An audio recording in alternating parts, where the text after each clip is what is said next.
Alexander Cole was a billionaire who measured life in profits and power. A man so consumed by ambition, he'd destroyed his own family and hadn't spoken to his son in 12 years. But when his housekeeper collapsed and her 10-year-old daughter Lila stayed under his care, everything changed. In a rare moment of generosity, he offered the girl 3 wishes for anything money could buy, expecting her to ask for toys or luxuries like everyone else. But when Lila spoke her first wish, it wasn't about material things at all. She asked for something Alexander had buried deep in his heart, something so painful he could barely breathe when she said it. And suddenly, this little girl held the power to either save or completely destroy him. Just before we get back to it, I'd love to know where you're watching from today, and if you're enjoying these stories, make sure you're subscribed. The Cole Mansion stood like a fortress at the edge of the city, its limestone walls and towering windows reflecting the afternoon sun. Inside, silence reigned, the kind of silence that comes not from peace, but from loneliness. Alexander Cole moved through the hallways with measured steps, his silver hair perfectly combed, his tailored suit crisp despite the hour. At 63, he carried himself like a man who had conquered the world but found the victory hollow. He paused at the entrance to his library, a room lined floor to ceiling with books he never read anymore. There, curled up in the leather chair by the window, sat Lila Williams. The 10-year-old had her nose buried in a worn copy of fairy tales, her dark braids falling over her shoulders as she traced the illustrations with one finger. "Shouldn't you be with your mother?" Alexander's voice cut through the quiet, not harsh but firm. Lila looked up, her brown eyes bright and unafraid. "Mama's cleaning the east wing. She said I could read here if I stay quiet." He grunted in response, moving to his desk. Most children feared him. His staff certainly did. Even grown men in boardrooms shifted nervously when he entered. But this child, the daughter of his housekeeper Ruth, seemed immune to his reputation. She'd been coming to the mansion after school for the past year, ever since Ruth's childcare arrangements fell through. Alexander had allowed it with reluctance, expecting the girl to be a nuisance. Instead, she was unnervingly perceptive. "Mr. Cole?" Lila's voice interrupted his thoughts. "What?" "Why do you have so many books if you don't read them?" Alexander's jaw tightened. "I read them, years ago. But not now? Now I have more important things to do." Lila tilted her head, studying him with that unnerving intensity children sometimes possess. "Mama says reading keeps your heart soft. Maybe that's why you're always frowning." Before Alexander could respond with the sharp rebuke forming on his tongue, footsteps echoed in the hallway. Ruth Williams appeared in the doorway, her dark skin glistening with perspiration, her uniform neat despite hours of work. She was a woman in her early 40s, dignified and hard-working, who never complained about the endless tasks Alexander's enormous house demanded. "Lila, baby, come on now. Stop bothering Mr. Cole." "She's not bothering me," Alexander said, surprising himself. "She's reading." Ruth smiled gratefully, but Alexander noticed how she steadied herself against the doorframe. "I'm just about finished with the upstairs.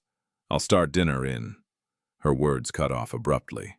Ruth's eyes rolled back and she crumpled to the floor. "Mama!" Lila's scream pierced the air. Alexander moved faster than he had in years. He dropped to his knees beside Ruth, checking her pulse with hands that suddenly remembered an old first aid course. Her heartbeat was there, but weak, her breathing shallow. "Call an ambulance," he barked at Lila, but she was already frozen in shock, tears streaming down her face. Alexander pulled out his own phone, dialing emergency services while loosening Ruth's collar. "This is Alexander Cole at 1840 Riverside Estate. My employee has collapsed. Send an ambulance immediately and make it fast." The operator tried to keep him on the line, but Alexander was already lifting Ruth in his arms, carrying her toward the front entrance. For a man his age, He moved with surprising strength, driven by something he hadn't felt in years: genuine concern for another person's well-being. Leela ran behind him, sobbing, stumbling over her own feet. The ambulance arrived within minutes. Alexander's name still carried weight in this city. As paramedics loaded Ruth onto a stretcher, she regained consciousness briefly, her hand reaching for her daughter. "Lila, my baby." "I'm here, Mama. I'm right here." "I'm accompanying them to the hospital," Alexander announced to the startled paramedics. "The child comes with me." No one dared argue with him. At the hospital, doctors rushed Ruth into examination, while Alexander stood in the waiting room with Lila pressed against his side. The girl had stopped crying but trembled like a leaf.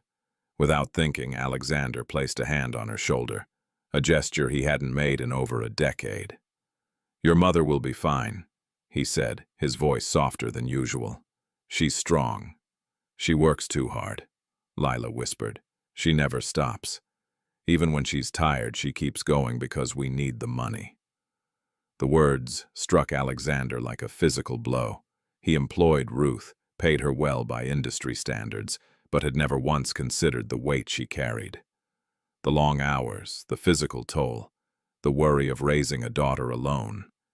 It had all been invisible to him. A doctor emerged 2 hours later. "Ms. Williams is stable. She's severely exhausted and dehydrated. Her blood pressure is dangerously low. She needs complete rest for at least a week, possibly 2. "She'll have it," Alexander said firmly. "I'll arrange everything." That night, he brought Lila back to the mansion. The child was silent during the ride, staring out the window at the darkening sky. When they arrived, she stood in the grand foyer looking small and lost. "You'll stay here until your mother recovers," Alexander announced. "The guest room upstairs has been prepared." "I don't want to be a bother." "You're not." But as the days passed, Lila's presence did bother him. Not because she was difficult, but because she disrupted the careful, emotional walls he'd built. She asked questions constantly, observed everything, and somehow saw through his carefully maintained facade. On the third evening, Alexander found himself sitting across from Lila at the dining table, something he never did. Usually, he ate in his study while working, but Mrs. Patterson, the cook, had insisted on serving a proper meal, and Lila had asked if he'd join her. "Mama's doing better," Lila said, picking at her roasted chicken. "I called her today. She says the nurses are nice."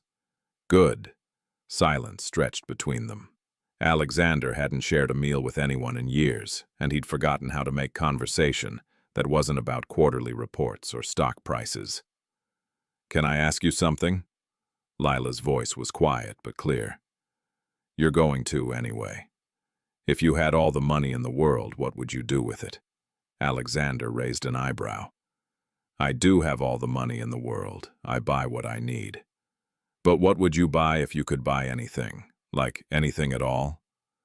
He considered the question, then said honestly, "There's nothing left I want. Money buys things, not happiness. That's sad. That's reality." Lila set down her fork, her expression thoughtful. "If I were rich, I'd fix things people broke but never apologized for.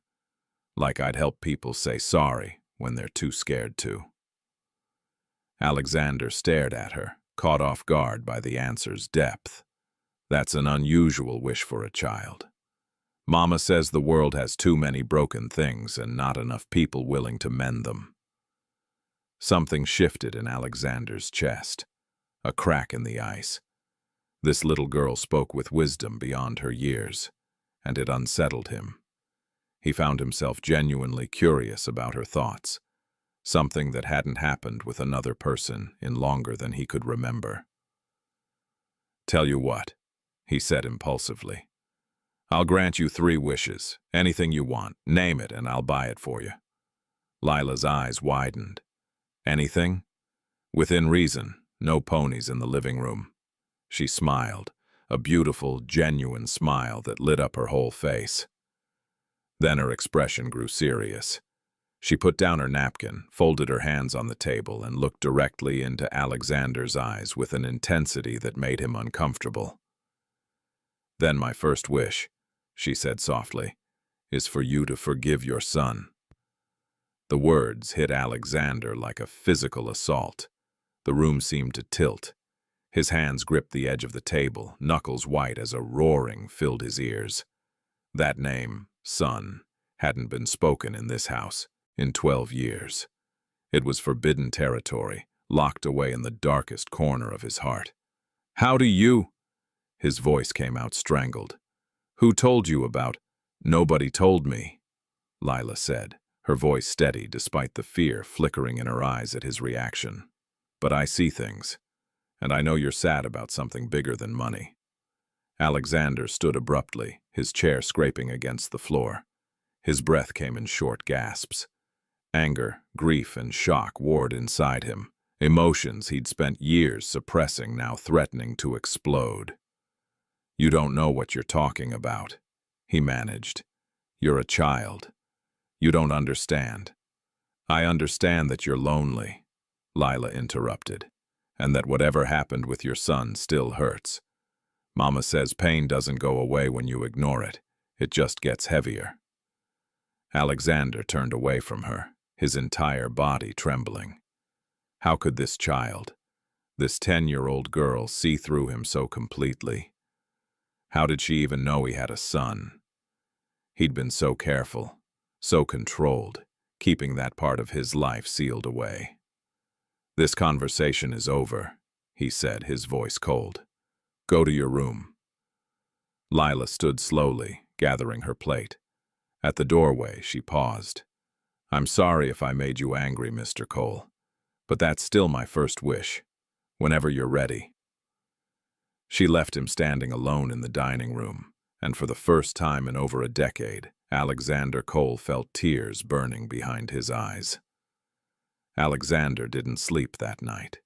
He sat in his study, a glass of whiskey untouched on the desk before him, staring at nothing. Lila's words echoed in his mind, refusing to be silenced. By the time dawn broke over the horizon, he'd made a decision. He stormed down to the security office in the basement, startling the night guard who was preparing to end his shift. "Pull up the exterior camera footage," Alexander demanded. "All gates and perimeter cameras. Past 6 months. The guard blinked in confusion. "Sir, is there a security concern?" "Just do it." It took an hour to review the recordings, but Alexander found what Lila had described.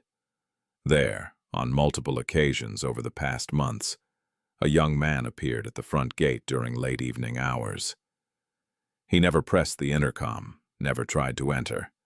He simply stood there, hands in his pockets, staring at the mansion for 10, sometimes 15 minutes before walking away. Alexander's heart hammered as he zoomed in on the figure's face. Even through the grainy security footage, the features were unmistakable. Evan, his son. 28 years old now, no longer the angry teenager who'd stormed out of this house at 16. The billionaire's hands shook as he clicked through the timestamps. January 15th, February 3rd, March 22nd, April 9th. The visits were irregular but consistent. Evan had been coming here, standing at the gate like a ghost, and then leaving without a word. "Why?" Alexander whispered to the empty room. "Why come but never knock?" "Because he's as stubborn as you are," a voice in his head answered. "Because he's waiting for you to make the first move." Alexander deleted the footage from the main server, a habit from years of controlling information, and returned to his study. As the morning sun filled the room, memories he'd tried to bury came flooding back. Evan had been 17 when the final break happened, a bright, compassionate boy who wanted to study social work instead of business. Alexander had been furious. He'd built an empire, created opportunities, and his only son wanted to throw it all away to help troubled kids. The arguments had been vicious. Alexander said things he regretted, that Evan was wasting his potential, that compassion was weakness, that the real world would crush his naive idealism. Evan fought back with equal ferocity, calling his father heartless, cold, obsessed with money over family. The night Evan left, he'd stood in this very study and said, "I don't want your money or your name. I don't want to become like you, someone who has everything but feels nothing." Alexander had let him go. Pride wouldn't allow him to chase after a boy who rejected everything he'd built. Days turned to weeks, weeks to months, months to years.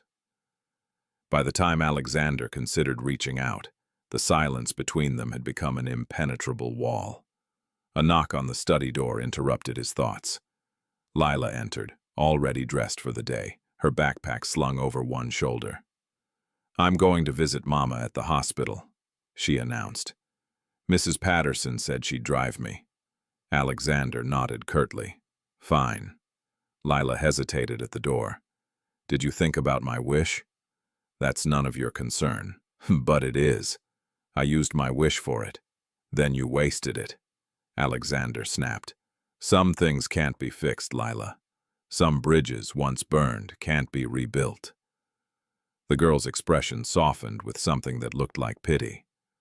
"Mama says the hardest bridges to build are the ones worth crossing." After she left, Alexander tried to lose himself in work. He had an important merger to finalize. His company was acquiring a smaller tech firm, and the paperwork required his attention. But concentration eluded him.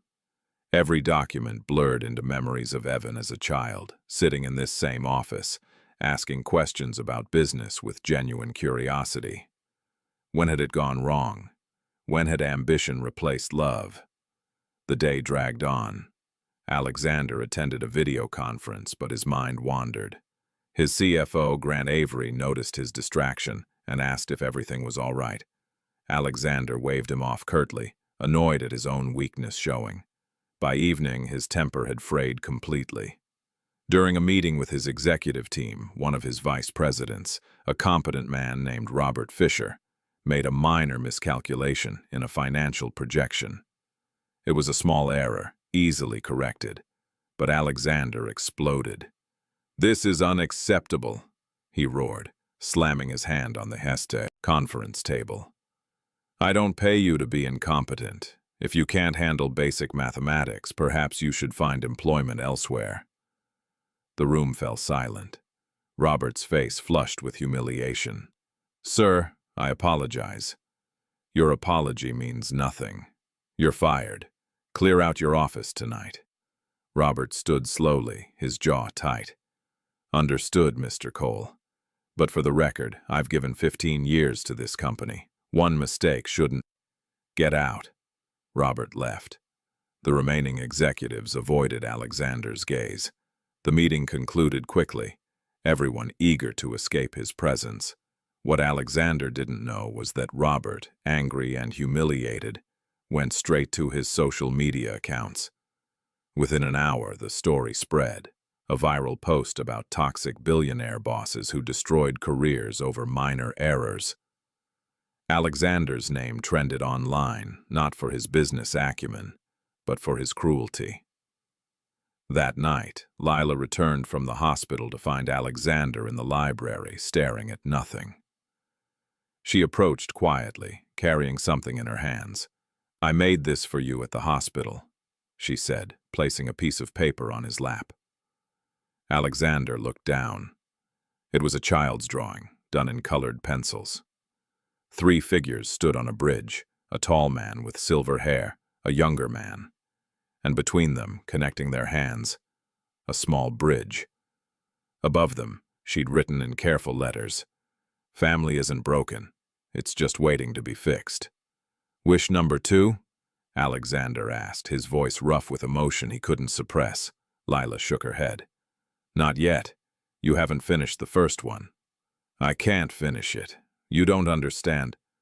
"I understand that he comes here," she interrupted gently. "I've seen him 3 times. He stands at the gate and looks at the house like he's trying to find courage to knock. And you sitting here like you're trying to find courage to open the door. But nobody moves." Alexander's breath caught. You've seen him? Last month, I was sitting by the garden wall doing homework. I saw him through the fence. He looked sad. Like you look sad. The billionaire closed his eyes, overwhelmed. This child had witnessed what he'd been too blind to see. His son had been reaching out in the only way he could, silent, tentative, afraid of rejection. What did he look like? Alexander asked, his voice barely a whisper. Tall, brown hair. He has your eyes, sad and kind at the same time, even when they're trying to be tough. Alexander stood abruptly, the drawing falling from his lap. He walked to the window overlooking the front gate, the same gate where Evan had stood. In the distance, city lights twinkled. Somewhere out there, his son lived a life Alexander knew nothing about. He pulled out his phone. Evan's number was still saved. Alexander had never had the courage to delete it. His finger hovered over the call button. What would he say? How could he possibly begin to undo 12 years of silence? Before he could decide, his phone buzzed with an incoming call. Grant Avery's name flashed on the screen. What? Alexander answered curtly. Sir, we have a problem. The Robert Fisher situation has escalated. His social media post has gone viral. 20,000 shares and counting. Multiple news outlets are picking up the story. This is becoming a PR nightmare. Alexander's jaw clenched. Of course, in today's world, a single moment of cruelty could destroy a reputation built over decades. Handle it, he said. It's not that simple. The board is concerned. They're calling an emergency meeting tomorrow morning. After hanging up, Alexander turned to find Lila still standing there, watching him with those two knowing eyes. You're angry again, she observed. I'm always angry. Maybe that's the real problem. Maybe that's why your son left. The words cut deep because they were true. Alexander had spent years channeling every emotion into anger. It was safer than grief, easier than vulnerability. Go to bed, Lila. Will you think about calling him? I said go to bed. She left reluctantly. Alexander returned to the window, Evan's number still glowing on his phone screen. His finger trembled over the call button, but fear, cold, paralyzing fear, stopped him. What if Evan rejected him? What if 12 years had created a chasm too wide to cross? What if his son hated him? Alexander set down the phone, the call unmade. Outside, the city continued its restless existence, unaware of the silent battle raging in the heart of a man who'd conquered everything except his own demons. In her room upstairs, Lila Williams said a quiet prayer for the broken family she'd decided to help mend. The first wish remained unfulfilled, hanging in the air like an unfinished promise, but seeds had been planted, seeds that would soon grow into something neither Alexander nor Evan could ignore. Morning would bring new challenges, but tonight, for the first time in 12 years, Alexander Cole allowed himself to remember what it felt like to be a father. And in that remembering, something long dormant began, ever so slowly, to awaken. The morning after Alexander discovered the surveillance footage and failed to call his son, the billionaire found himself facing a different kind of crisis. The emergency board meeting had been moved up, and the viral scandal surrounding Robert Fisher's firing continued to spread like wildfire across every social media platform. Alexander stood before the bathroom mirror, adjusting his tie with hands that trembled slightly. Dark circles shadowed his eyes. He hadn't slept more than 2 hours. Every time he'd closed his eyes, he saw Evan's face in that grainy security footage, standing alone at the gate. Downstairs, Lila sat at the breakfast table, quietly eating cereal while reading a library book. She looked up when Alexander entered, her expression cautious. "Did you call him?" she asked softly. "No." "Why not?" "Because some conversations can't happen over the phone." The words came out harsher than he intended. I have to go to the office. Mrs. Patterson will drive you to school. Can I visit Mama after school? Yes, I'll have someone take you. Alexander grabbed his briefcase and headed for the door, but Lila's voice stopped him. Mr. Cole, the longer you wait, the harder it gets. Like a Band-Aid, you have to rip it off fast or it just hurts more. He didn't respond, but her words followed him all the way to the office. The board meeting was exactly as brutal as Alexander had anticipated. Shareholders were angry, demanding explanations for the negative publicity. His decades of success suddenly meant nothing compared to one viral moment of cruelty. Grant Avery tried to defend him, but even his CFO's loyalty couldn't stem the tide of criticism. This is unacceptable behavior from a CEO, board member Patricia Holloway declared, her voice sharp. We're hemorrhaging stock value by the hour. Investors are pulling out. You've made us look like heartless corporate monsters. One incident doesn't define 30 years of leadership, Alexander shot back, but his voice lacked its usual conviction. It does when it confirms what people already suspect about you. Another board member added, that you're cold, ruthless, and don't value your employees. The meeting ended with a warning. Improve the company's public image within 2 weeks or face a vote of no confidence. Alexander left the boardroom feeling something he hadn't experienced in decades, genuine fear about losing control. He returned to his office and closed the door, leaning against it as exhaustion washed over him. The empire he'd spent his entire adult life building was crumbling, and for what? Pride? Anger? The inability to control his worst impulses? His phone buzzed with a text from an unknown number. I heard about the board meeting. I'm sorry you're going through this. E. Alexander stared at the message, his heart pounding. Evan. His son had somehow heard about the meeting and reached out.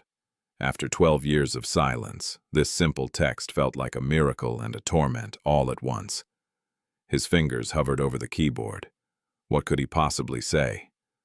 Thank you. I miss you. I'm sorry for everything. Before he could type anything, his office door burst open. His secretary, Maria, looked panicked.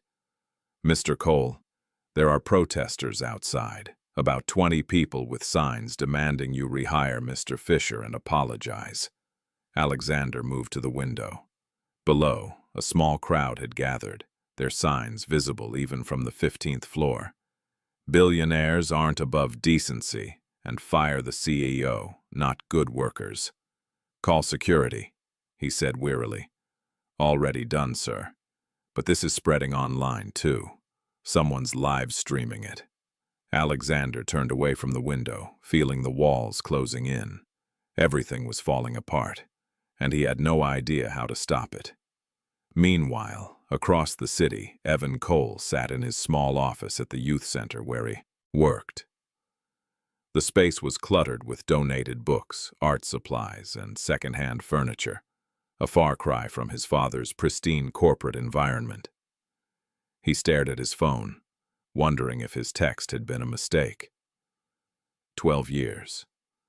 12 years of building a life separate from his father's shadow, and one news article had pulled him right back in. When he'd seen the viral post about Alexander firing an employee, Evan's first reaction had been familiar disappointment. There goes Dad, being Dad. But then he'd read deeper into the story, noticed the comments about Alexander seeming distracted and unstable lately, and concern had overridden his resentment. Whatever their history, this was still his father. The man who'd taught him to ride a bike, who'd read him bedtime stories before ambition consumed everything else. Hey, Evan, you got a minute? Evan looked up to see Marcus, one of his teenage volunteers, standing in the doorway. The 17-year-old had been through the foster system and was now trying to stay on track while living in a group home. Of course. What's up? Marcus shuffled in, holding a piece of paper. I wrote something for the college application essay. Wanted to know if it's any good. Evan took the paper and read. It was raw, honest writing about overcoming abandonment and finding purpose through helping younger kids. Pride swelled in his chest. "Marcus, this is excellent, really powerful stuff." "Yeah?" The teen's face lit up. "You think colleges will like it? I think they'll love it. You're going to do great things." After Marcus left, Evan sat back in his chair thinking about the different paths he and his father had taken. Alexander measured success in quarterly earnings and stock prices. Evan measured it in moments like these, watching broken kids find their strength. He picked up his phone again, scrolling through news articles about his father's scandal. The comments were vicious, calling Alexander a heartless tyrant, a symbol of everything wrong with corporate America. Some of the criticism was deserved, but Evan remembered the man beneath the reputation. The father who'd cried at his mother's funeral, who'd once been capable of love before grief hardened him. That afternoon, as Evan was locking up the youth center, a small voice called out to him from across the street. "Mr. Cole?" He turned to see a young black girl with braids, maybe 9 or 10 years old, standing nervously on the sidewalk. She wore a school uniform and clutched a backpack. "Can I help you?" Evan asked, crossing the street. "Are you Alexander Cole's son?" Evan's guard went up immediately. "Who's asking?" "My name's Lila Williams. My mama works for your father. I mean, she did. She's in the hospital right now, so we're staying at the mansion." Evan's confusion deepened. "How did you find me?" "I looked up the youth center online. The website has your picture. I took the bus here after school." She said it so matter-of-factly, as if tracking down strangers was a normal 10-year-old activity. "Does your mom know you're here?" "She's still at the hospital, and Mr. Cole thinks I'm at school." "Lila, you shouldn't—" "Your father isn't mean," she interrupted, her voice urgent. "Everyone thinks he is, but he's not. He's lonely. He's sad. And he misses you so much it's making him sick." Evan felt like he'd been punched. "What are you talking about?" "I gave him 3 wishes. Well, technically he gave them to me, but I'm using them to fix things. My first wish was for him to forgive you, but I think maybe you need to forgive him too." This child spoke with such earnest conviction that Evan didn't know whether to laugh or cry. "Lila, it's more complicated than—" "Adults always say that," she said, her eyes suddenly bright with tears. "They say things are complicated when really they're just scared. You come to his gate at night. I've seen you. And he sits in his study looking at old photos. You both want the same thing, but nobody's brave enough to try." Evan's throat tightened. "He told you about me?" "No, I figured it out. But when I mentioned you, he got so upset he couldn't even finish dinner. That's how I knew it mattered. Listen, I appreciate what you're trying to do, but you don't understand our history. I understand that life's too short to stay angry at people you love," Lila said firmly. "My daddy died when I was 6. Heart attack. One day he was there, the next he wasn't. Mama says she wishes she'd told him she loved him that morning, but she was rushing and forgot. Now she can't ever tell him." The words hung in the air between them. Evan crouched down to Lila's eye level. "I'm sorry about your dad. I'm sorry about yours too, because he's alive and you could talk to him, but you don't. That's even sadder, I think." Before Evan could respond, his phone rang. An unknown number. He almost didn't answer, but something made him pick up. "Hello? Mr. Cole?" An older woman's voice. "This is Mrs. Patterson, the cook at your father's house. I'm calling about Lila. She was supposed to be home an hour ago, and we can't find her." Evan looked at the girl, who suddenly seemed very small and scared. "She's with me," Evan said. "She's safe. I'll bring her back." The drive to the mansion was quiet at first. Lila sat in the passenger seat of Evan's beat-up Honda, looking out the window at the city passing by.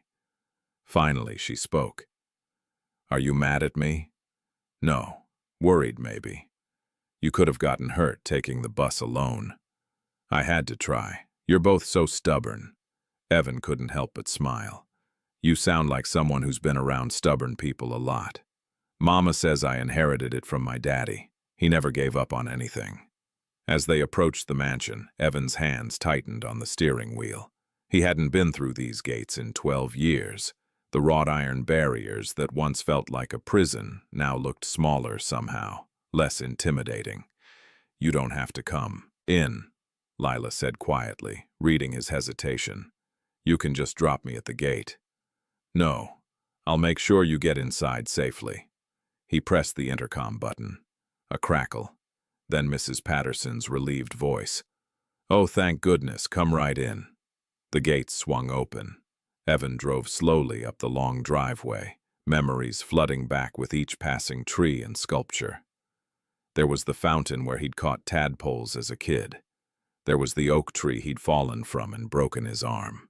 There was the rose garden his mother had loved. The front door opened before they reached it. Mrs. Patterson stood there, relief written across her face. But behind her, emerging from the shadows of the foyer, was Alexander. Father and son locked eyes for the first time in 12 years. The moment stretched, heavy with unspoken words, unresolved pain, and impossible longing. Evan saw how much his father had aged. The silver hair, the deeper lines around his eyes, the way he held himself like a man carrying unbearable weight. Alexander saw in Evan the boy he'd lost and the man he'd never gotten to know. Taller, broader, with eyes that held compassion instead of the ambition Alexander had tried to force into him. "Thank you for bringing her back," Alexander said finally, his voice carefully neutral. "She's persuasive," Evan replied, just as carefully. Layla looked between them, frustration evident on her young face. "You're both ridiculous, just hug already." "Lila," Mrs. Patterson gasped. "That's not appropriate." "It's exactly appropriate," the girl insisted. "They're family. They're supposed to hug." But neither man moved. The gulf between them felt too vast, the hurt too deep. "I should go," Evan said, backing toward his car. "Wait," Alexander said suddenly. The word came out rough, desperate. "The charity event. The one at Westbrook Elementary." Lila mentioned it. "She said you volunteer there." "Sometimes, with the older kids. She organized something, this Saturday. She wanted me to attend." Lila's eyes went wide. She hadn't actually finalized anything yet, but she nodded enthusiastically. "Yes, a fundraiser for the school library. Lots of families coming. It'll be nice." Evan looked at his father, searching for the catch. "You're going to a school fundraiser?" "Apparently." Alexander's voice softened almost imperceptibly. "Lila can be very persuasive. I've noticed." Another silence, but this one felt different. Less hostile, more uncertain. Like two people standing on opposite sides of a frozen lake, testing whether the ice would hold. "I'll be there," Evan said finally. "Saturday, 2 o'clock. I'll see you then." Evan drove away, his hands shaking so badly he had to pull over 2 blocks from the mansion. He gripped the steering wheel and let out a shaky breath. Seeing his father again had ripped open wounds he'd thought were healed, but it had also revealed something unexpected. Beneath the anger and hurt, there was still love. Buried deep, scarred, and battered, but alive. Back at the mansion, Alexander stood at the window watching Evan's taillights disappear. Lila came to stand beside him. "That wasn't so hard, was it?" she asked. "That was the hardest thing I've done in years." "But you did it. That's what matters." Alexander looked down at her. This remarkable child who'd somehow seen through all his defenses. "Why do you care so much about fixing this?" "Because you've been kind to me and Mama, and because I know what it's like to miss someone. I miss my daddy every day. But you have a chance to get your family back. That's special."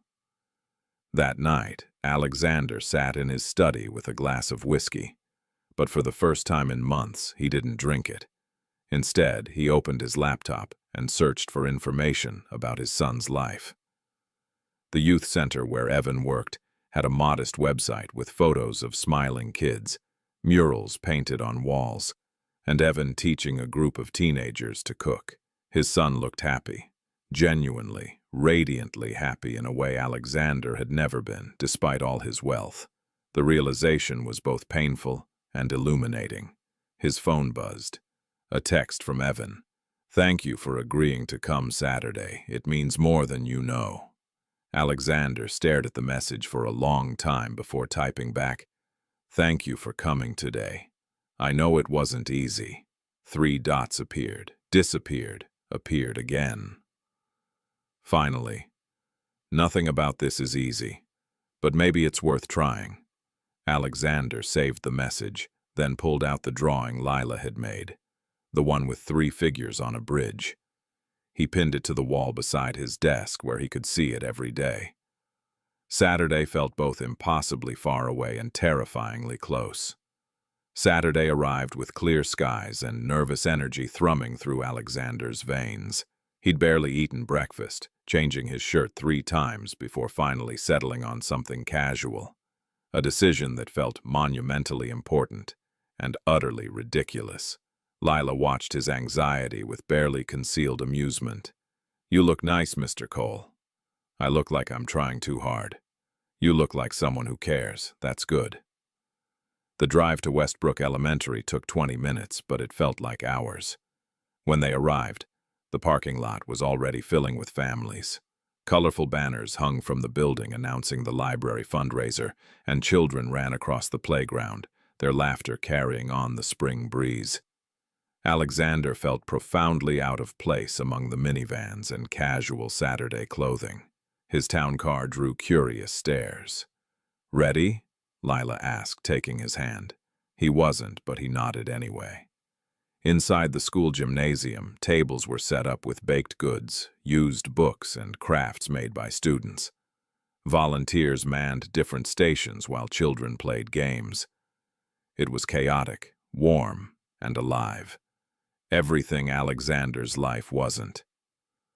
He spotted Evan almost immediately. His son stood near the book table helping a young boy find a book about dinosaurs. When Evan looked up and saw Alexander, his smile faltered for just a moment before returning, more tentative now.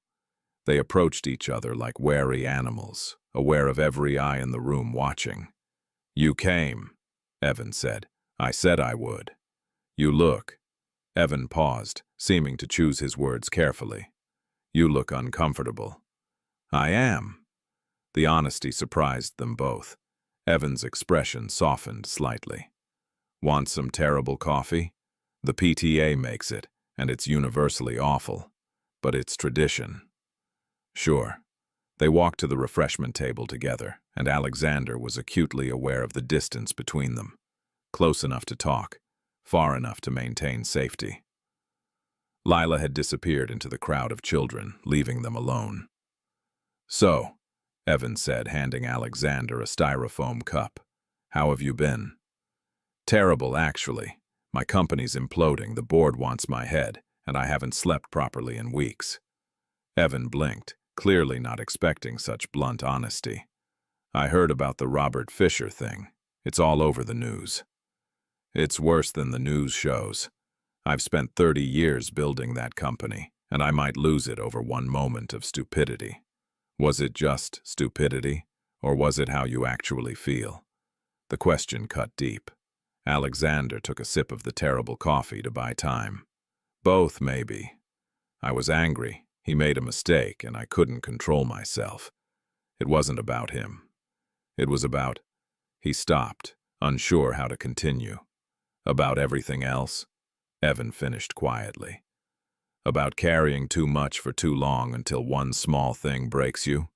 Alexander looked at his son, startled by how well Evan understood. "Yes." They stood in silence, watching the fundraiser bustle around them. Children laughed, parents chatted, volunteers hustled between tables. It was ordinary and beautiful in its ordinariness, a kind of beauty Alexander had forgotten existed. I saw you, Alexander said suddenly, on the security cameras, coming to the gate. Evan's coffee cup paused halfway to his lips. You knew? Not until recently. Lila told me and I checked the footage. You came multiple times. I wanted to, Evan admitted, but I didn't know what to say. 12 years is a long time. Too long. The words hung between them, heavy with meaning. Alexander's chest felt tight. Emotions he'd suppressed for over a decade, threatening to overwhelm him. Why did you come? He asked. Evan set down his coffee cup, his jaw working as he struggled with his own emotions. Because you're still my father. Because Mom would have wanted me to try. Because I kept thinking, what if something happened and we never? His voice broke. Alexander's vision blurred. He set down his own cup before he dropped it. I'm sorry, he said, the words coming out raw and desperate. For everything. For pushing you away. For choosing pride over love. For being so afraid of losing control that I lost you instead. Evan's eyes filled with tears. I'm sorry, too, for leaving the way I did, for staying away so long, for... Excuse me, Mr. Cole. Both men turned. A hospital administrator stood there, her face grave. Alexander's blood ran cold. It's Ruth Williams. She's taken a turn. They're asking for Lila immediately. The fundraiser forgotten, they rushed to the hospital. Evan driving because Alexander's hands were shaking too badly. Lila sat in the back seat, silent tears streaming down her face. At the hospital, they found Ruth in a private room, monitors beeping steadily around her. She looked smaller in the hospital bed, fragile in a way she'd never appeared while working. But she was conscious. And when she saw Lila, relief flooded her features. Baby girl, come here. Lila rushed to her mother's side, and Ruth held her tight. I'm okay. I'm okay. They just wanted to keep me another few days. My blood pressure spiked, but they've got it under control now. You scared me, Mama. I know. I'm sorry. Alexander stood in the doorway, watching the reunion with Evan beside him. The fear that had gripped him during the drive had been visceral and shocking. When had Ruth become more than just an employee? When had she become someone whose well-being mattered so deeply? Ruth looked up and saw them both. Her eyes widened slightly at the sight of Alexander and Evan together. Mr. Cole, both of you. She smiled weakly. That's quite a picture. How are you feeling? Alexander asked, stepping into the room. Tired. They said I pushed myself too hard for too long. Imagine that. Her voice held gentle irony. Ruth, I need to say something. Alexander moved closer to the bed, his usual commanding presence softened by genuine concern. When you're released, you're not returning to work. Not as a housekeeper. Ruth's face fell. Sir, please, I need this job. Let me finish. You're not returning as a housekeeper because you won't be working anymore. Not for anyone. I'm setting up a trust fund for you and Lila, enough to live comfortably for the rest of your lives. The room fell silent. Ruth stared at him, disbelief written across her face. I don't understand. You've worked for me for 6 years, Ruth. You've been loyal, dedicated, and you've raised an extraordinary daughter. You've earned rest. Mr. Cole, I can't accept. You can, and you will.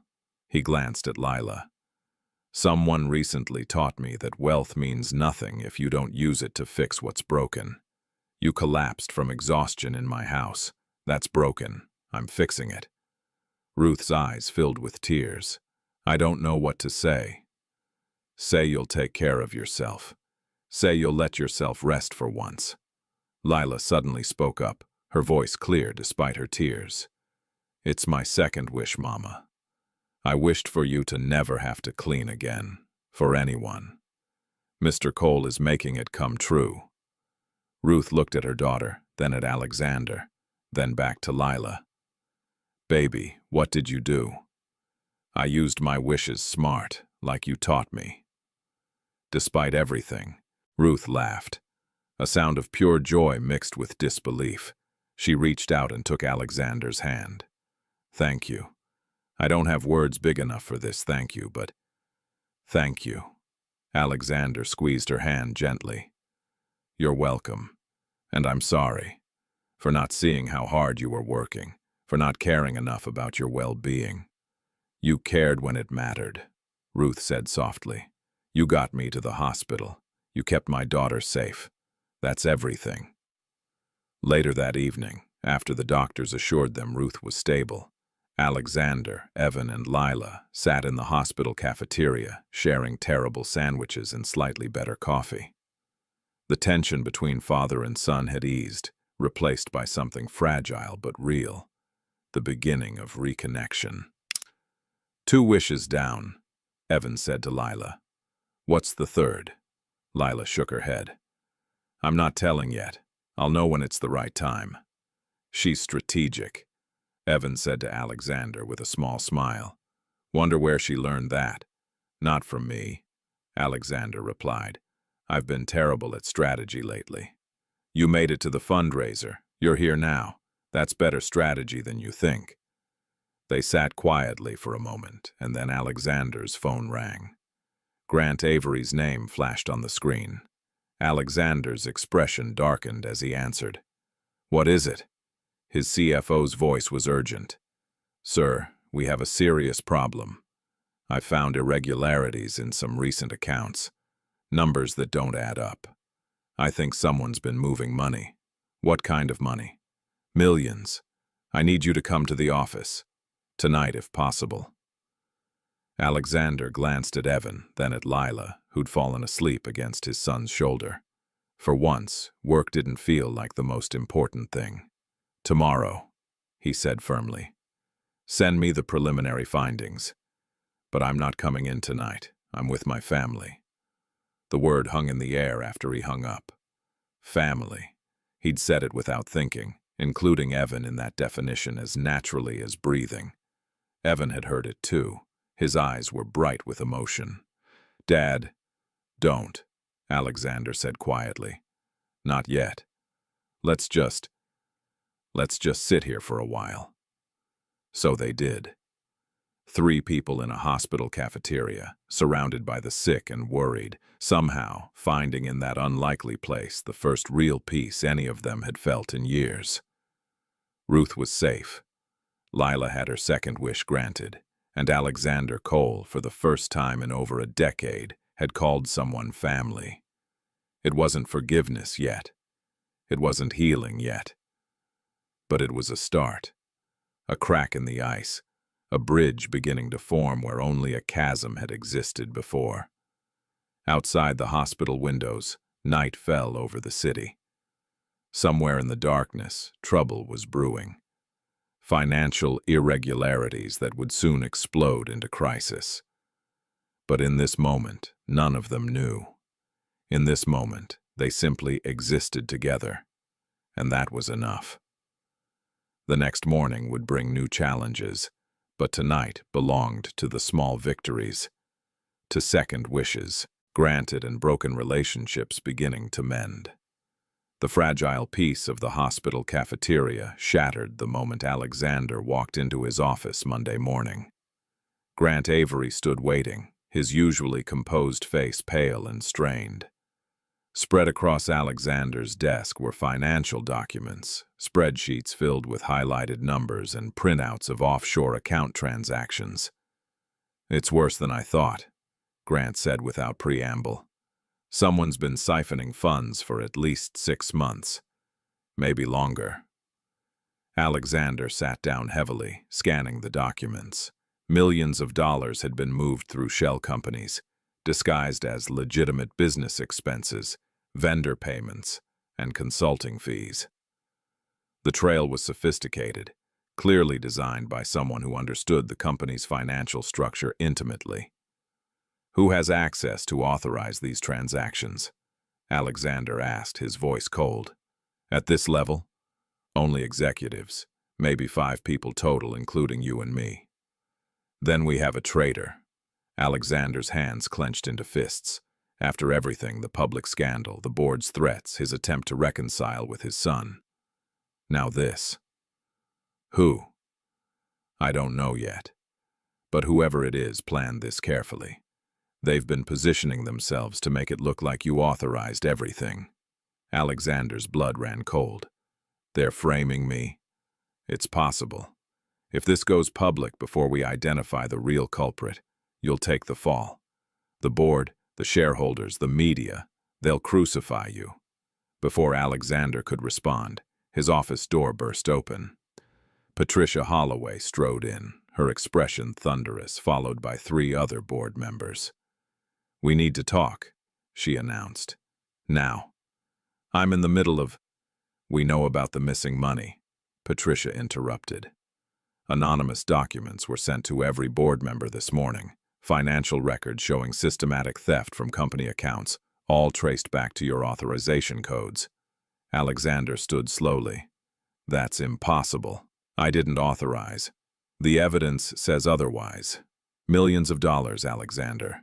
Moved to offshore accounts in the Cayman Islands, all with your digital signature. Someone forged them. Grant just discovered the irregularities. We were about to investigate." "How convenient," another board member sneered. "Your CFO discovers fraud the same day we receive proof that you're the one stealing." Grant stepped forward. "With respect, I've worked with Mr. Cole for 15 years. This doesn't match his character or his methods. Someone is setting him up." "Or you're protecting him," Patricia shot back. "Either way, this board has no choice. Alexander, you're suspended effective immediately. Pending a full investigation, you're barred from the building and all company operations." The words hit like physical blows. Alexander's empire, built over 3 decades, was being ripped away. "You can't do this. I built this company from nothing. And apparently, you've been robbing it blind," Patricia said coldly. "Security will escort you out. You'll hear from our lawyers." Alexander looked at Grant, who stood frozen, clearly shocked by how quickly everything had unraveled. Then he looked at the documents on his desk. Evidence of a betrayal so calculated it could only come from someone close. "Who sent you those documents?" Alexander demanded. "They were anonymous, sent from an untraceable email account. Doesn't that strike you as suspicious? Someone frames me and conveniently provides you with evidence?" Patricia's expression didn't soften. "What strikes me as suspicious is that you've been acting erratically for weeks, firing good employees, dealing with public scandals. And now this. Maybe the pressure finally got to you." 2 security guards appeared at the door. Alexander recognized them. Men who'd worked for his company for years, who now wouldn't meet his eyes as they waited to escort him out. "I need time to prove my innocence," Alexander said, fighting to keep his voice steady. "You'll have your chance, through proper legal channels. Until then, you're out." The walk through the office was humiliating.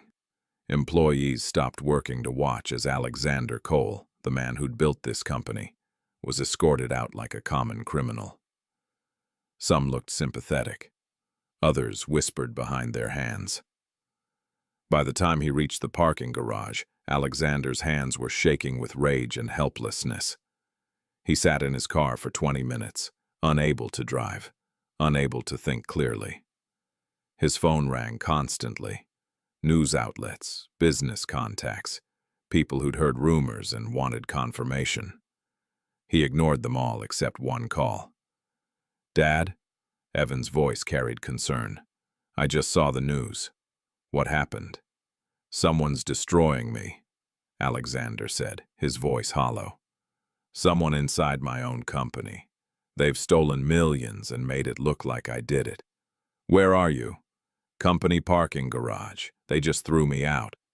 "Stay there. I'm coming." 20 minutes later, Evan's Honda pulled up beside Alexander's town car. His son got out and approached, and without a word pulled open Alexander's door. "Come on, you shouldn't be alone right now." They drove to Evan's small apartment across town, a modest 1-bedroom in a neighborhood that had seen better days. It was nothing like the mansion, but it was clean and warm, filled with books and photos of kids from the youth center. Alexander sat on Evan's worn couch, feeling completely out of place. His son moved around the tiny kitchen, making coffee with practiced ease. "When did you learn to make coffee?" Alexander asked, grasping for something normal to say. "When I realized I couldn't afford Starbucks every day on a social worker's salary." Evan brought over 2 mugs and sat across from his father. "Talk to me. What exactly happened?" Alexander explained everything: the missing money, the forged authorization codes, Patricia's ambush, the anonymous documents. As he spoke, he watched Evan's expression shift from shock to anger, to determination. "This is deliberate," Evan said when Alexander finished. "Someone waited until you were already vulnerable from the Robert Fisher scandal, then struck while you were weakened. But who, and why? Who benefits from you being removed from the company?" Alexander considered. Anyone positioned to take over. The board could install a new CEO, or... He stopped, a terrible thought forming. "Grant. He's next in line. If I'm gone, he becomes CEO by default. Your CFO? The one who discovered the fraud? It can't be Grant. He's been loyal for 15 years. Or he's been waiting 15 years for the right moment."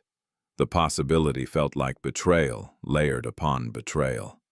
Alexander had trusted Grant completely, had relied on him to manage the financial side, while Alexander focused on strategy and growth. "I need proof," Alexander said. "Real proof, not suspicions." "Then we get it." Evan pulled out his laptop. "I may not know business, but I know people, and people always leave traces of their intentions." They worked through the afternoon, Evan surprising Alexander with his methodical approach. While Alexander understood corporate finance, Evan understood human behavior, how people justified their actions, where they'd slip up, what trails they'd leave behind. Meanwhile, at the mansion, Lila sat in the library with her mother, who'd finally been released from the hospital that morning. Ruth looked better but still tired, resting on the leather sofa with blankets tucked around her. "Something bad is happening," Lila said quietly, staring at her journal where she'd written her 3 wishes. "What do you mean, baby?" "Mr. Cole is in trouble, big trouble, I can feel it." Ruth stroked her daughter's braids. "Sometimes we can't fix everything, Lila. Some problems are too big for little girls to solve. But I have one wish left. The important one." "What did you wish for?" Lila closed her journal without answering. "I'll know when it's time to use it." That evening, Evan drove Alexander back to the mansion. As they pulled up the driveway, Alexander noticed how different the house looked with Ruth and Lila living there as family rather than employees. Lights glowed warmly in windows that had been dark for years. It looked like a home instead of a mausoleum. Inside, they found Lila waiting in the foyer, her expression worried. She ran to Alexander immediately. "Are you okay? Mrs. Patterson told us what happened." Alexander knelt down to her level, managing a weak smile. "I've had better days." "But you didn't do it, right? You didn't steal the money?" "No, sweetheart, I didn't." "Then we'll prove it." She said it with such conviction that Alexander almost believed her. Ruth appeared from the kitchen, moving slowly but steadily. "Mr. Cole, Evan, come eat something. You both look terrible." Over dinner, a simple meal of soup and bread that tasted better than anything Alexander had eaten in months, they discussed the situation. Ruth listened with quiet intelligence, occasionally asking questions that cut to the heart of the matter. "Who knew you were already struggling?" she asked. "Who knew the board was already questioning your leadership?" "Everyone in the company," Alexander admitted. "The Robert Fisher incident was public. But who knew exactly how vulnerable you were? Who knew the board's timeline, their specific concerns?" Alexander's eyes widened. "Only people in the boardroom, or someone with access to..." He stopped. "Grant is Patricia Holloway's nephew. I forgot about that connection." "Family," Evan said softly. People do terrible things for family. The irony wasn't lost on anyone at the table. Here sat Alexander, who'd destroyed his own family relationship through ambition, now being destroyed by someone else's family loyalty. Lila spoke up, her voice small but clear. Maybe this is part of the bridge. What? Alexander looked at her. The bridge I drew. Sometimes you have to fall down before you can climb up. Maybe losing everything is how you find what really matters. Her words settled over the table like a benediction. Alexander reached out and took her small hand in his larger one. When did you get so wise? Mama says I was born old. Lila smiled, despite the worry in her eyes. Mr. Cole, are we still family, even if you lose your company? The question pierced straight through Alexander's remaining defenses. He looked at Ruth, at Lila, at Evan. These three people who'd somehow become the center of his world. Yes, he said, his voice thick with emotion. Company or no company, money or no money, we're still family. Evan's eyes filled with tears. Ruth smiled through her own emotion, and Lila squeezed Alexander's hand tight. Then we'll be okay, she said. Families figure things out together. The next morning brought fresh disaster. News outlets had picked up the story of Alexander's suspension, and speculation ran wild. Billionaire CEO accused of massive fraud, screamed the headlines. Alexander's face appeared on every business channel, his reputation systematically demolished. Alexander sat in his study, watching his world burn on television, when Lila entered carrying her journal. She'd been quiet since breakfast, and now she stood before him with unusual solemnity. I heard you talking with Evan last night, she said, about proving you didn't take the money. You should have been asleep. I was worried. She opened her journal to a page filled with her careful handwriting. You have two choices, right? You can expose Mr. Avery and maybe destroy the whole company, or you can stay quiet and take the blame yourself. Alexander was surprised by her understanding. That's right. If I reveal Grant's theft publicly, the company's reputation will be destroyed. Thousands of people will lose their jobs, but if I don't, I lose everything. What's the right thing to do? I don't know. Anymore, Lila. I used to think I knew the difference between right and wrong, winning and losing. Now everything's blurred. She climbed into the chair beside him, her feet not touching the floor. Mama says, doing what's right isn't the same as winning. Sometimes you have to lose to do the right thing. Your mother is very wise. She is. Lila paused, then added, Mr. Cole, what if there was a third way? What if you could tell the truth and save people's jobs? I don't see how that's possible. Maybe you're not looking at it right. You're thinking like a businessman. What if you thought like Evan thinks? Like someone who helps people instead of just making money? The observation struck deep. Alexander had spent his entire life thinking in terms of profit, loss, and competitive advantage. But Evan had built a life around helping others, and somehow that approach had made him genuinely happy. Something Alexander had never achieved, despite all his wealth. Before Alexander could respond, Evan arrived with news. He'd been working through the night, and his eyes were red from exhaustion, but bright with determination. I think I found something, Evan said, spreading papers across the desk. Grant made a mistake. He got greedy. What kind of mistake? He didn't just steal money. He moved it to accounts connected to shell companies that Patricia Holloway's husband owns. I tracked the corporate registrations. It's buried deep, but it's there. Alexander studied the documents, his mind racing. Patricia's husband died 3 years ago. His estate went into probate. Exactly. And guess who handled the estate liquidation? Grant Avery, as a favor to his aunt. He had access to all those corporate structures, and he repurposed them for the theft. This proves Grant did it, but it also implicates Patricia. If this goes public, the board falls apart. Evan finished. The company faces criminal investigations. everything collapses. They sat in heavy silence, the weight of the decision pressing down. Alexander could clear his name but destroy everything he'd built, or he could remain silent and lose everything anyway. Lila's voice broke the silence. What about the people who work there? The regular people, not the fancy executives. What about them? Alexander asked. If the company breaks, they lose their jobs. They have families, kids. What happens to them? Evan looked at his father and something passed between them, a shared understanding of what mattered. There might be a way, Evan said slowly.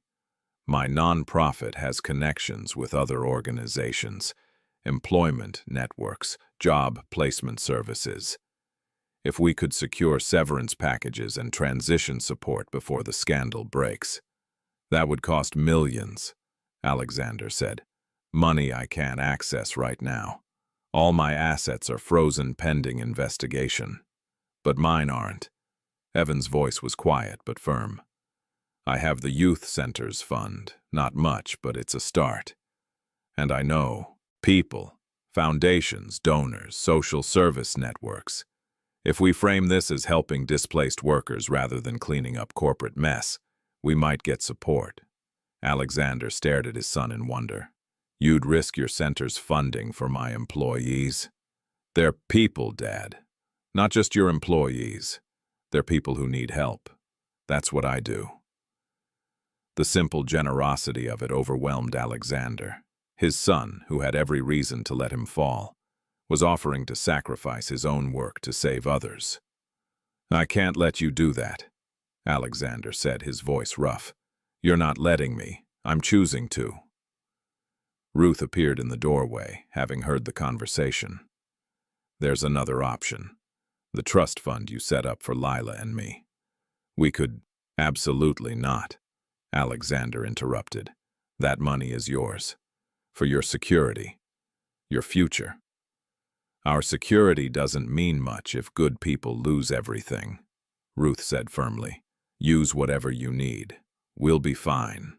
Alexander looked at these three people, his estranged son, his former employee, and a 10-year-old child, all willing to sacrifice for strangers they'd never met.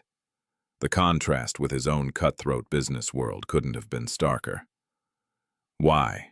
He asked, his voice breaking. Why would you all do this? Lila answered simply. Because it's right, and because you taught us that money should fix what's broken. The decision crystallized. Alexander would expose Grant and Patricia, but he'd do it while ensuring every employee received severance, job placement assistance, and support through the transition. It would cost him everything, but it would be the first truly honorable thing he'd done in years. He called an emergency press conference for the next day, then spent the night coordinating with Evan's network of nonprofits and social services. Word spread quickly through the advocacy community. A billionaire was actually trying to protect workers rather than profits. Support poured in from unexpected places. The morning of the press conference, Alexander stood before the bathroom mirror, adjusting his tie with hands that no longer trembled. He looked different somehow. Older perhaps, but also lighter. The weight of maintaining his empire had been crushing him for so long that letting go felt like liberation. Downstairs, his unlikely family gathered to watch. Ruth sat on the couch with Lila curled against her side. Evan stood behind them, his hand on his father's shoulder, a gesture that would have been impossible just weeks ago. The press conference was broadcast live. Alexander stood at a podium surrounded by cameras and reporters, Grant's evidence displayed on screens behind him. My name is Alexander Cole, he began, his voice steady. And I'm here to tell you the truth. He explained everything. Grant's theft, Patricia's involvement, the forged documents. He showed the evidence Evan had uncovered, the paper trail leading to shell companies and offshore accounts. Cameras flashed as reporters shouted questions. Then Alexander did something unprecedented. He announced that he was liquidating his personal assets to ensure every employee received full severance and job placement assistance through a coalition of nonprofits led by his son. "I built this company," Alexander said, his voice carrying across the crowded room, "and I'm responsible for what happened within it. Not because I stole, I didn't, but because I created an environment where loyalty and honesty mattered less than profit. That's on me." He paused, looking directly into the cameras. "I'm not asking for sympathy. I'm asking for accountability from Grant Avery, from Patricia Holloway, and most importantly, from myself. The workers at my company deserve better than to be casualties of corporate greed, so I'm making sure they're protected, even if it costs me everything." The room erupted in questions, but Alexander simply said, "That's all," and walked away from the podium. Back at the mansion, the four of them watched the news coverage in silence. Stock prices plummeted. The company's board called emergency meetings. Grant Avery was arrested within hours. Patricia Holloway resigned in disgrace. But among the chaos, something unexpected happened. Public opinion shifted. Alexander Cole, the heartless billionaire, had sacrificed his fortune to protect ordinary workers. Social media erupted with support. Employees who'd feared him now spoke publicly about his final act of integrity. As evening fell, Alexander sat in the library, the same room where this entire journey had begun when Lila first asked him about his books. She entered now, carrying her journal, and sat beside him. "You did it," she said softly. "You chose what was right. I lost everything." "No, you didn't." Lila opened her journal to the page with her 3 wishes. "You found everything. That's different." Alexander pulled her close, this remarkable child who'd seen through him from the beginning. "Thank you, Lila, for your first wish, for everything." "You're welcome." She looked up at him, her eyes wise beyond her years. "But I still have one wish left." "What is it?" She smiled mysteriously. "Not yet. Soon, though. Soon you'll be ready for it." That night, Alexander collapsed from exhaustion and stress. The days of pressure, sleepless nights, and emotional upheaval finally caught up with him. Evan found him unconscious on the study floor and called an ambulance. At the hospital, Lila sat in the waiting room clutching her journal, whispering words no one else could hear. Evan held her hand, his own face drawn with worry. "He'll be okay," Evan said, trying to convince himself as much as Lila. "I know," Lila replied. "He's stronger than he thinks. He just needed to remember that being strong doesn't mean being alone." The heart monitor's steady beep filled Alexander's room. Proof of life, proof of resilience, proof that even in losing everything, he'd somehow gained what mattered most. Ruth joined them in the waiting room, and the 3 of them kept vigil together. A family forged, not by blood or employment, but by choice and love and the willingness to sacrifice for each other. Outside the hospital, the world continued its judgment. But inside that room, Alexander Cole, former billionaire, reformed workaholic, and newly redeemed father, fought his way back to consciousness, pulled by the knowledge that people were waiting for him. People who loved him not for his money or power, but for the man he'd finally allowed himself to become. Alexander Cole woke to the sound of steady beeping and the antiseptic smell of hospital air. His vision swam into focus slowly, revealing white ceiling tiles, fluorescent lights, and medical equipment surrounding his bed.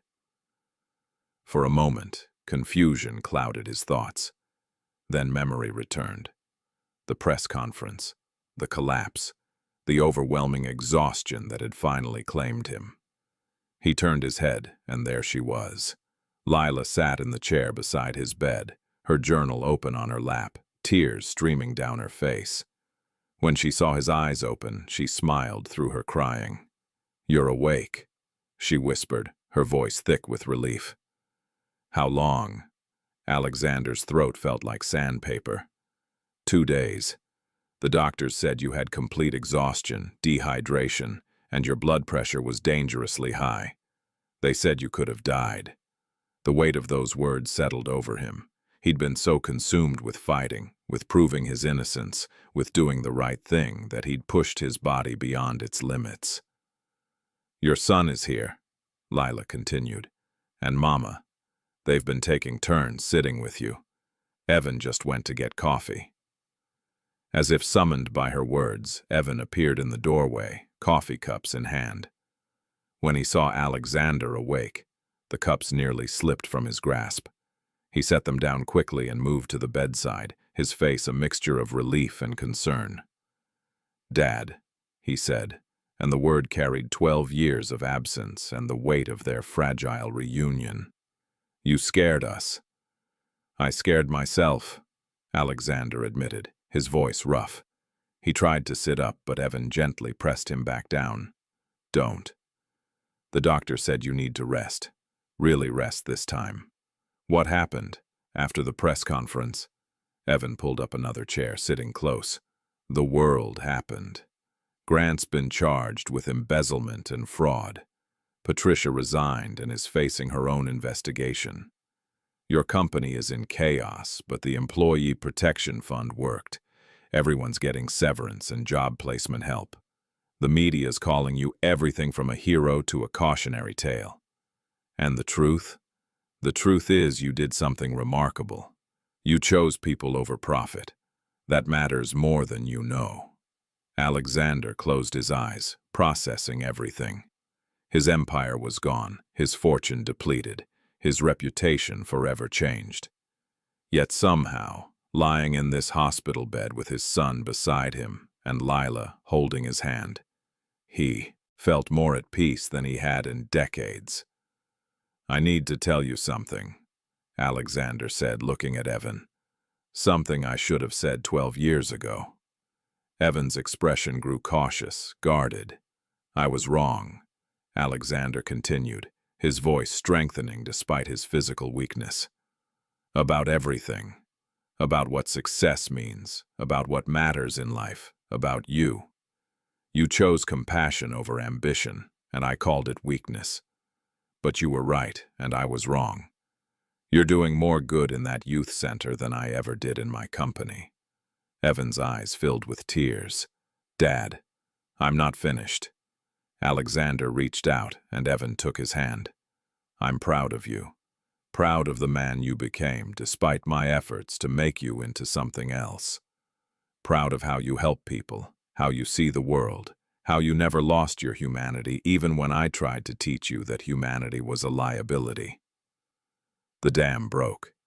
Evan leaned forward, his forehead touching his father's hand, and wept. Years of hurt, anger, and unspoken longing poured out in that moment. Alexander placed his other hand on his son's head, his own tears flowing freely. "I'm sorry," Alexander whispered, "for everything, for every harsh word, every impossible expectation, every moment I chose work over you. I'm so sorry." "I forgive you," Evan said through his tears. "I've been wanting to forgive you for so long, but I didn't know how. And then Lila showed me that it wasn't about knowing how. It was just about doing it." They stayed like that for a long moment, father and son, bridging a 12-year chasm with simple words and honest emotion.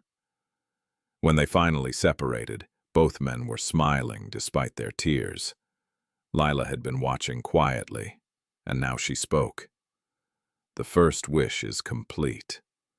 Alexander turned to her, this extraordinary child who'd orchestrated everything.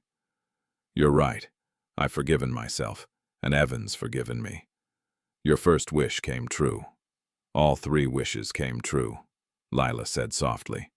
She held up her journal, showing him the page. "Wish 1, forgive your son. Wish 2, let Mama rest. Wish 3, she paused, her voice becoming smaller. "Wish 3 is the hardest one. What is it?" Alexander asked, suddenly concerned by her expression. Lila looked at her mother, who had just entered the room. Ruth moved to her daughter's side, placing a hand on her shoulder. There was something in their faces, a shared knowledge, a prepared conversation. "Baby, you don't have to," Ruth began, but Lila shook her head. "Yes, I do. It's time." She turned back to Alexander, and her eyes held a depth of emotion that seemed impossible for someone so young.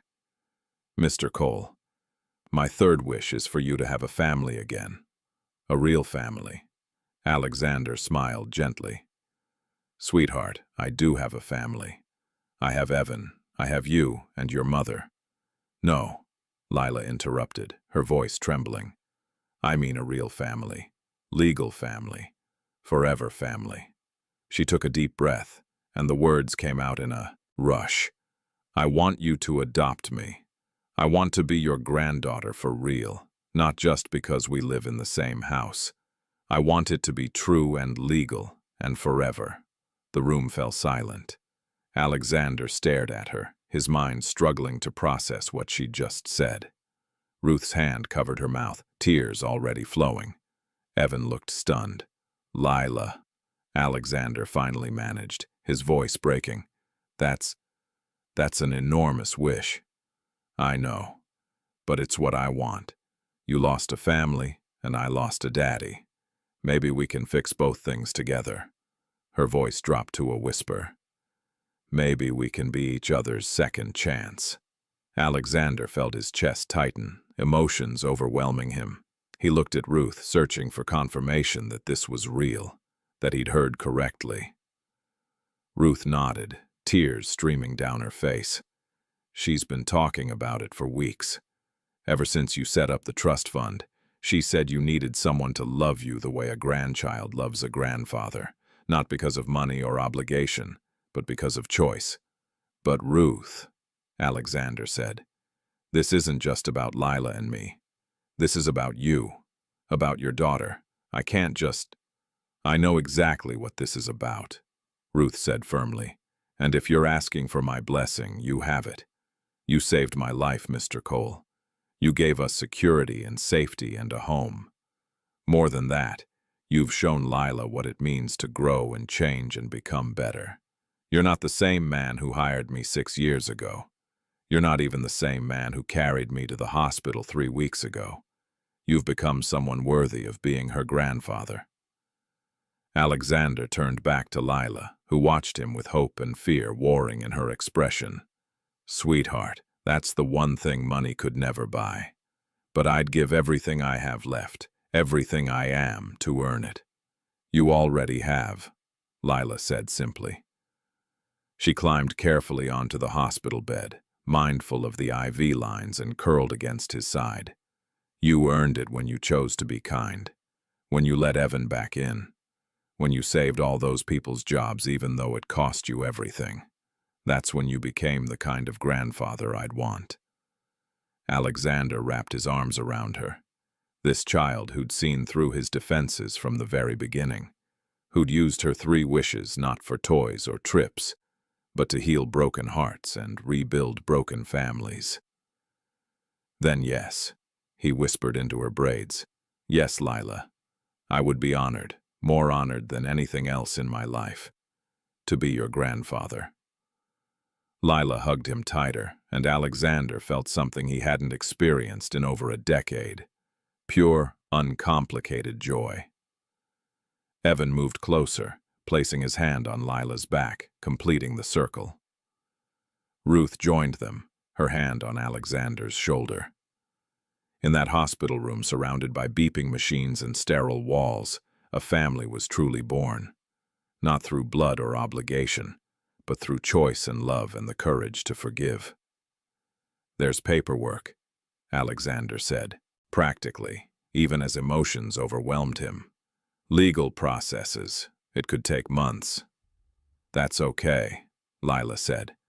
"The wish is already real in our hearts. The papers are just to make it official for everyone else." A knock at the door interrupted the moment. A doctor entered, followed by a nurse. The physician looked surprised to see so many people crowded around the bed. "Mr. Cole, you're awake. How are you feeling?" "Like I just got the greatest gift of my life." Alexander said, unable to stop smiling. The doctor checked his vitals, asked questions about pain and symptoms, and reviewed the monitor readings. Finally, he nodded with satisfaction. Your numbers are improving. Whatever conversation you just had at it was apparently good medicine. But you're staying here at least another 2 days. Your body needs rest, Mr. Cole. Real rest. I can do that, Alexander agreed. I have nowhere else to be. Actually, Evan said quietly, you have everywhere to be. But this time, you'll be there for the right reasons. After the doctor left, they talked for hours about logistics, about the future, about the foundation Alexander wanted to create once the adoption was finalized. Lila described her vision for it, a place that helped children without families find homes with people who needed love as much as the children did. Not an orphanage, she explained. More like a bridge, connecting lonely grown-ups with kids who need them, because sometimes grown-ups are orphans too, in their hearts. The Cole Foundation for Children and Families, Alexander suggested. No, the Williams Cole Foundation. You and your mother should be part of the name. Ruth started to protest, but Alexander shook his head. You're family now. Really, truly family. The name should reflect that. As evening approached, exhaustion began pulling Alexander back toward sleep. The emotional weight of the day, combined with his body's need to heal, made his eyelids heavy. Rest, Dad, Evan said gently. We'll be here when you wake up. Promise? The word came out vulnerable, almost childlike. I promise. We're not going anywhere. Alexander drifted off with Lila still curled against his side, her small hand holding his larger one. For the first time in decades, his sleep was peaceful and dreamless. The sleep of a man who'd finally found what he'd been searching for all along. 3 months later, the mansion that had once felt like a mausoleum had transformed into something Alexander hardly recognized. A home. The grand hallways that once echoed with silence now rang with laughter. The library where Lila had first asked him uncomfortable questions was now filled with children every Saturday afternoon. Alexander stood at the window of his study, watching as a group of kids from local foster programs played in the garden. Evan was out there with them, organizing some kind of game that involved a lot of running and shouting. Lila directed the chaos with the confidence of a seasoned conductor, her braids flying as she dashed between groups. They're going to destroy your rose garden, Ruth said, entering with a tray of lemonade. Good, Alexander replied, smiling. It was too pristine anyway. Gardens should be lived in, not just looked at. Ruth set down the tray and joined him at the window. In the months since the hospital, their relationship had shifted into something comfortable and familial. She was no longer an employee but a co-architect of the new life they were building. The adoption papers are finalized, she said softly. The lawyer called this morning. It's official. Lila is legally your granddaughter. Alexander's vision blurred with tears. I never thought I'd cry this much. I spent 63 years refusing to cry, and now I can't seem to stop. That's called being alive, Mr. Cole. Alexander, he corrected gently. Please, Ruth. We're family. Call me Alexander. She smiled. Old habits. But I'll work on it. They stood together in comfortable silence, watching the children play. The Williams Cole Foundation had launched 2 months earlier, and already they'd facilitated 6 adoptions, matching children in need with adults who'd lost their way but found purpose in loving again. A knock at the study door announced a visitor. Patricia Holloway stood there, looking diminished in a way that had nothing to do with her physical appearance. The board member who'd once commanded rooms with her presence now seemed uncertain, almost fragile.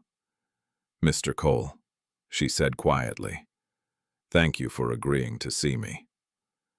Alexander had debated this meeting. Patricia had resigned in disgrace, had been complicit in Grant's theft, had tried to destroy him. But Lila's words echoed in his mind. Forgiveness isn't about them deserving it. It's about you choosing peace. "Come in," he said. Patricia entered, clutching her purse like a lifeline. Ruth excused herself tactfully, leaving them alone. Alexander gestured to a chair and they sat across from each other, former adversaries searching for new ground. "I don't expect forgiveness," Patricia began. "I just wanted to explain. Grant is my sister's son. When she died, I promised to look after him. When he came to me with this plan, I thought—" She stopped, swallowing hard. "I thought family loyalty meant protecting him, even when he was wrong. Family loyalty without integrity is just enabling," Alexander said, but his voice lacked its former harshness. "I learned that the hard way with my own son. I heard you reconciled. I'm glad." Patricia's hands twisted in her lap. "I'm facing charges. My lawyers say I'll likely serve time. But before that happens, I wanted you to know I'm sorry for everything." Alexander studied her, this woman who'd tried to destroy him, and found he couldn't hold on to his anger. Too much had changed. He'd lost everything and gained what mattered. Holding grudges felt like carrying stones when he needed his hands free to embrace his family. "I accept your apology," he said simply. "What you did was wrong, but I understand why you did it. We all make mistakes for people we love." Patricia's eyes filled with tears. "Thank you. That's more grace than I deserve." "Probably. But it turns out grace isn't about deserving. That's what makes it grace." After Patricia left, Alexander returned to the window. The children had moved their game closer to the house, and he could hear Lila's voice clearly now, directing someone to "run faster or the lava will get you." He chuckled at her imagination. Evan appeared at the study door, grass-stained and grinning. "Dad, Lila says you promised to teach chess to anyone interested. We have 3 takers. You up for it?" "Absolutely." Alexander stood, feeling the lingering effects of his hospitalization, but managing well. The doctors had been clear. Reduce stress, exercise regularly, eat better, and most importantly, find reasons to live rather than just work. He'd followed every instruction with unusual compliance. In the library, 3 children sat waiting. 2 boys and a girl, ages ranging from 8 to 12. They eyed Alexander with a mixture of curiosity and nervousness. To them, he was still a billionaire, even if a fallen one. Someone from a world they didn't understand. "Who knows how chess pieces move?" Alexander asked, setting up the board. Silence. Then the youngest boy raised his hand tentatively. "The horse goes in an L. The knight, yes." "Very good." Alexander smiled. "Chess is a game about strategy, but it's also a game about sacrifice. Sometimes you have to lose pieces to win the game. Sometimes the smallest piece, the pawn, becomes the most powerful." He spent the next 2 hours teaching them, surprised by how much he enjoyed it. These children listened with an intensity his board members never had. They asked questions without fear, laughed when they made mistakes, and celebrated small victories with genuine joy. Leela watched from the doorway, her journal tucked under her arm. When the lesson ended and the children ran off to find snacks, she approached Alexander. "You're good at that," she observed. "Teaching? Being a grandpa." The words warmed him more than any business deal ever had. "I'm still learning, but I have an excellent teacher." He tapped her journal. "Still writing wishes? Different ones now. Not fixing wishes. Growing wishes." She opened the journal, showing him pages filled with sketches and words. "Like wishes for the foundation. Wishes for kids to find homes. Wishes for sad people to remember how to smile. Those are beautiful wishes. I learned from the best." She hugged him suddenly, fiercely. "Thank you for letting me be your granddaughter." "Thank you for choosing me," Alexander replied, his voice thick with emotion. I'm the lucky one. That evening, the mansion hosted a small gathering, the first social event Alexander had thrown in years. But unlike his previous corporate functions, this was intimate and warm. Evans, colleagues from the youth center mixed with foundation volunteers. Ruth's friends from her church group chatted with former employees who'd found new jobs through the placement program. Someone had set up music in the garden, and as twilight fell, people danced and laughed under strings of lights. Alexander found himself standing on the terrace, watching it all with wonder. A year ago, this house had been silent and cold. Now it pulsed with life. Leela appeared beside him, holding something behind her back. "I made you something," she said. She revealed a new drawing, more sophisticated than her earlier attempts. It showed 3 figures standing on a completed bridge, golden sunlight breaking through clouds above them. But this time, there were more figures in the background. Children, adults, all crossing the bridge together. The first one showed the bridge broken, Lila explained. Then I drew it being built. Now it's finished. And look, it's not just for us. It's for everyone who needs to cross from lonely to loved. Alexander took the drawing with shaking hands. "It's perfect. I want you to put it in the foundation office, so everyone who comes there sees it and knows that bridges can be built, even after they've been burned. We'll frame it tomorrow," Alexander promised, "right in the entrance where it'll be the first thing people see." Evan joined them on the terrace, carrying champagne for himself and Alexander, juice for Lila. "A toast," he said, "to new beginnings." "To bridges," Lila added.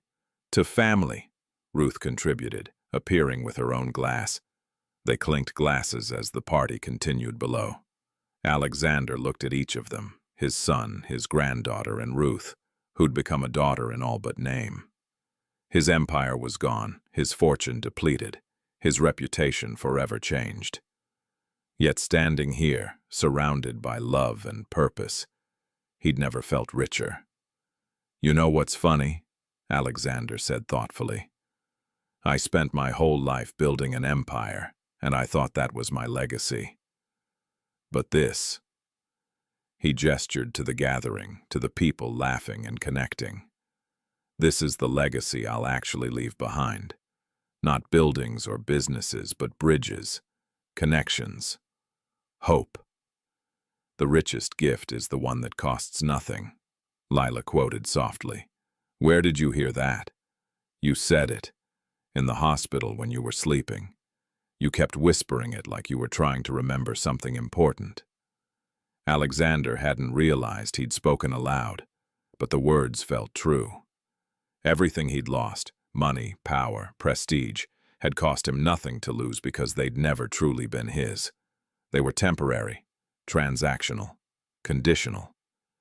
But this family, this purpose, this love, cost nothing and meant everything.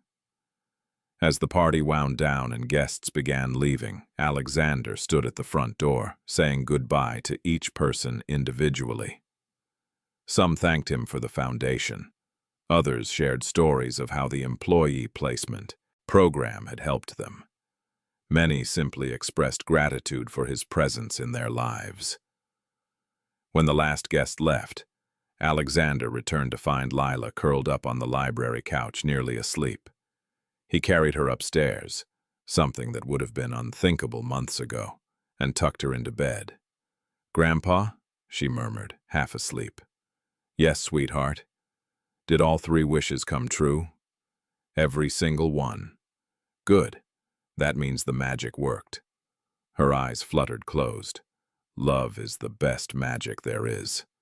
Alexander kissed her forehead and turned off the light, leaving the door cracked open. In the hallway, he found Evan waiting. "She asleep?" his son asked. "Finally. That child has more energy than the entire stock market." They walked downstairs together, and Alexander noticed how natural it felt. This casual companionship with his son.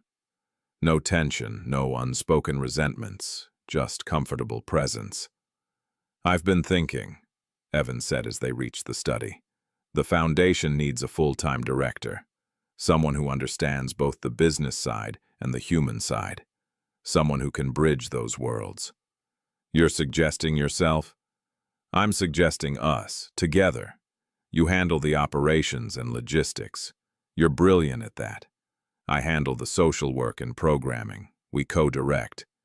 The proposal stunned Alexander. You'd give up the youth center? Not give up. Expand. The foundation can absorb the youth center, become something bigger. We could help more people, reach more families, build more bridges. Evan paused. Plus, I'd get to work with my dad every day. That's worth more than independence. Alexander felt tears threatening again. I'd like that. I'd like that very much. They shook hands, then embraced, a real embrace, the kind that carried years of reconciliation and hope for years ahead. Later that night, alone in his study, Alexander pulled out Lila's new drawing and pinned it beside the old one. The progression was clear. Broken bridge, bridge being built, bridge completed and crowded with people crossing toward hope. He opened his journal, a new habit Lila had inspired, and wrote, "Today I became officially what I've felt for months, Lila's grandfather. The adoption is complete. But more than that, I'm complete.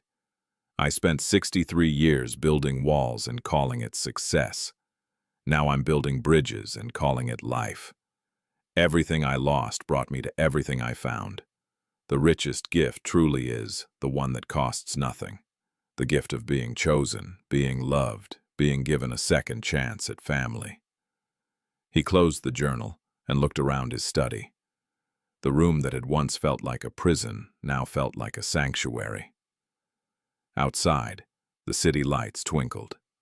Inside, his family slept peacefully under the same roof. Alexander Cole had started this journey as a billionaire with an empire and an empty heart. He was ending it with nearly nothing in the bank and everything that mattered in his life, and he would make that trade every single day for the rest of his life. The bridge was complete. The wishes were fulfilled. The family was whole. And in a mansion that had finally become a home, love, the kind that costs nothing and means everything, reigned supreme. If this story touched your heart, hit that like button and subscribe for more stories that remind us what wealth really means.